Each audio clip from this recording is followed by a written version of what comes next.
રોટલા, સબ્જી અદ્ભુત. તુલસી લાલા રઘુવંશી પતાયા. મારા જીગરજાન ભાઈ છે શૈલેષભાઈ.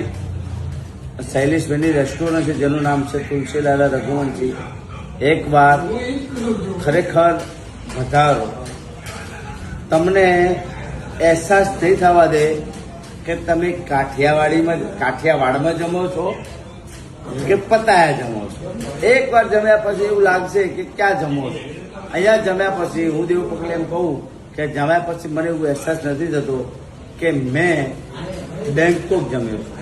અહીંયા ભાઈની હોટલ છે, એકવાર વધારો જમો. ખૂબ મજા આવશે. અને thank you so much darling. ખૂબ મજા આવી, ખૂબ મજા આવી પર્સનલી જમવા. હા, અને મને ભાઈનો ખૂબ પ્રેમ છે અને ભાઈના માટે હું આવ્યો છું અહીંયા. અને અમારો ભાઈ આ બધું જ છે અમારા માટે જે છે પેલા ભાઈઓ છે એટલે ખૂબ પ્રેમ આપે છે. અને બેંકોક પતાએ બહુ પ્રેમ આપ્યો છે. બધા મિત્રોનો ખૂબ ખૂબ આભાર. પણ અહીંયા જમવાની જે રોટલા, થેપલા, કાઠિયાવાડી, એમાં ખીચડી હોય, ડુંગળી બટાકાનું શાક હોય, જે જમવું હોય બધું બે ભીકે તમે બોરણ બનાવવાનું. Thank you so much. એકવાર તમામ મારા ચાહકો મિત્રોને વેલકમ તુલસી લાલા રઘુવંશી પતાયા. ધન્યવાદ.